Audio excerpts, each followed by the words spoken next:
నమస్కారం అండి. ప్రసంగం ఈ సరికొత్త ఎపిసోడ్‌కి మీ అందరికీ స్వాగతం, సుస్వాగతం. ఇప్పుడు స్పోర్ట్స్ ఎరీనాలో చూస్తే గ్లాస్గో, స్కాట్లాండ్‌లో అతిపెద్ద నగరం గ్లాస్గోలో 23rd edition of commonwealth games నడుస్తున్నది. అందులో ఇండియన్ అథ్లీట్స్ కూడా పార్టిసిపేట్ చేస్తున్నారు. ఎప్పుడైనా ఇలాంటి కాంపిటీషన్ ఒలింపిక్స్ అనండి, పారాలింపిక్స్ అనుకోండి, ఏషియన్ గేమ్స్ అనుకోండి, ఈవెన్ నేషనల్ గేమ్స్ ఇండియాలో అనుకోండి, ఈవెన్ డిస్ట్రిక్ట్ లెవెల్ గేమ్స్లో కూడా చూస్తే ఏదో ఒక స్టోరీ ఉంటుంది, చాలా ఇన్స్పైరింగ్ స్టోరీ. అలా ఒక ఇన్స్పైరింగ్ స్టోరీ నేను ఇవాళ ఎంపిక చేశాను. దాని గురించి కొంచెం మాట్లాడదాం. ఇది నిన్ననే అయిన ఒక T47 అంటే పెరా అథ్లీట్స్ T47 అంటే ఆయనకి రైట్ ఆర్మ్ ఎల్బో కింద చెయ్యి పోయింది పాపం. ఆయన పేరు ముందు మాట్లాడుకుందాం. ఆయనేమో దిలీప్ గావిట్. మీరు విని ఉంటారు. దిలీప్ గావిట్ గారు, దిలీప్ మహాడు గావిట్ గారు ఇండియా కోసం 3rd గోల్డ్ ఈ గ్లాస్గో కామన్వెల్త్ గేమ్స్ 2026లో ఇండియా కోసం 3rd గోల్డ్ గెలిచారు. అది ఎందులో అంటే 100 మీటర్స్ పేరా T47 అంటారు, 100 మీటర్స్ రేస్లో. ఆయన గురించి చాలా ఇన్స్పైరింగ్గా తెలిసింది. అదే మీతో నేను ఇవాళ పంచుకుంటున్నా. ఈయన దిలీప్ గారి ఏజు 5 వయసులో ఆయన చెట్టు మీద నుంచి పడిపోయాడు కింద. పడిపోతే ఆయన రైట్ ఆర్మ్ విరిగిపోయింది. అది ఆయన ఉండేది ఏ విలేజ్ అంటే తోరన్ దోంగ్రీ అని నాసిక్ డిస్ట్రిక్ట్ మహారాష్ట్రలో ఓ పేద ఫ్యామిలీలో ఉన్నారు. ఏదో లేబరర్స్ పని చేస్తూ ఉంటారు అందరూ. ఈయన చెయ్యి విరిగిపోయింది కదా, ఏం చేయాలని ఇంటి దగ్గర అక్కడ యాక్చువల్లీ ఆ విలేజ్లో 100 మంది ఫ్యామిలీస్ కూడా లేవు, చిన్న అగ్రహారం లాంటిది. ఏం చేస్తారు, ఈ మెడికల్ ఫెసిలిటీస్ లేవు కదా అని ఏదో ఆయుర్వేద డాక్టర్ దగ్గరే ఉంటే ఆయన దగ్గరికి వెళ్ళి ఏదో జడీబుటి రాసుకొని కొన్ని రోజుల తర్వాత చూస్తే అదేమో సెప్టిక్ అయిపోయింది. అప్పుడు పెద్ద హాస్పిటల్ సిటీకి ఎక్కడికో వచ్చి ట్రీట్మెంట్ తీసుకుంటే డాక్టర్ అన్నారు, ఈ చేయి నీకు లాభం లేదు, యాంప్యుటేట్ చేసేయాలని కోసేశారు. రైట్ హ్యాండ్ ఎల్బో కింద నుంచి తీసేశారు. ఇది అండి ఆయన ట్రాజెడీ స్టార్ట్ అయింది. అతన్ని ఎవరు చూశారంటే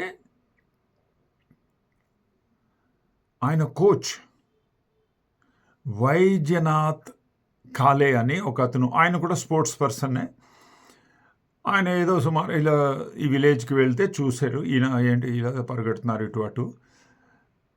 ఏంట్రా బాబు నువ్వు ఏం చేస్తావు పెద్దయ్య అంటే, ఏం చేస్తాను, నా చెయ్యి కూడా లేదు కదా, ఏదో భిక్ష అడుగుతాను, దానికంటే నాతో ఏమీ అయ్యేది లేదు అని అంటాడు. ఈయనకి ఎందుకో కాలే గారికి చాలా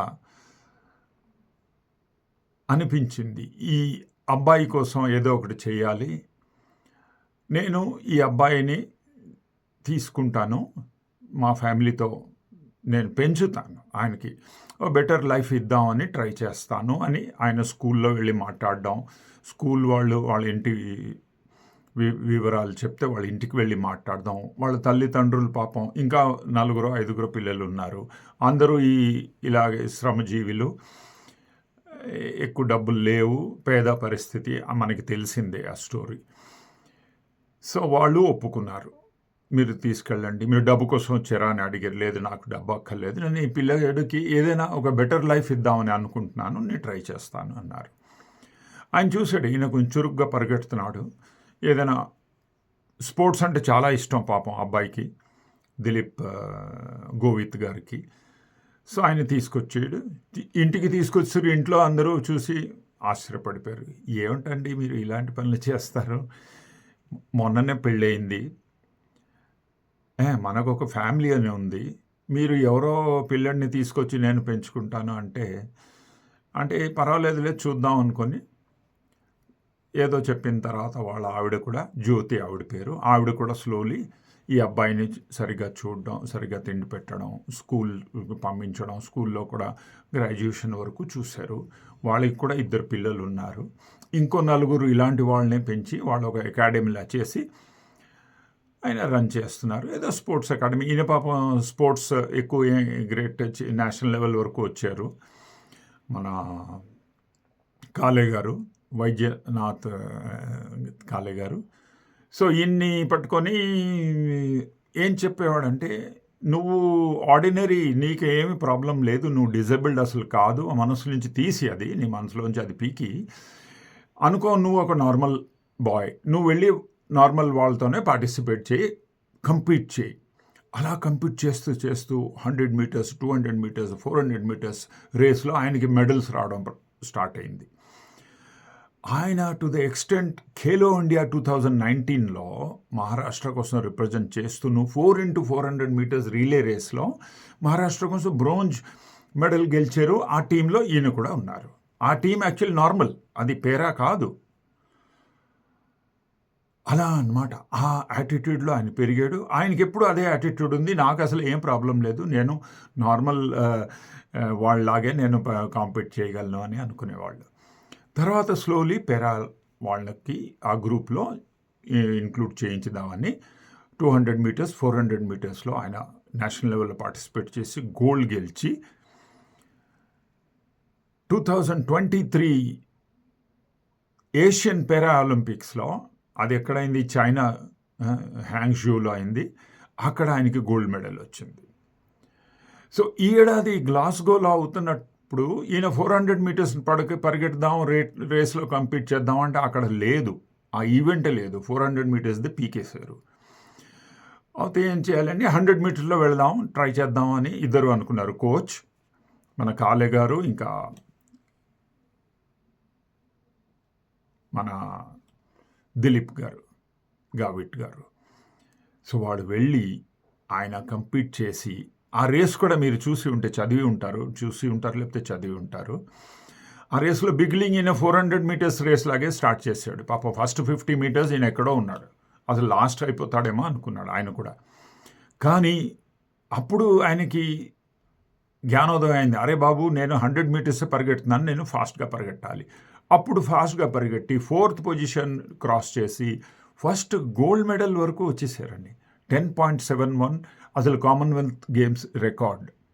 ఆ రికార్డ్ బ్రేక్ చేసి, ఆ రికార్డ్ సృష్టించి ఆయనకి గోల్డ్ మెడల్ వచ్చింది. ఇది అండి ఇవాళది ఈ ఇన్స్పిరేషనల్ స్టోరీ ఆఫ్ దిలీప్ మహాడు.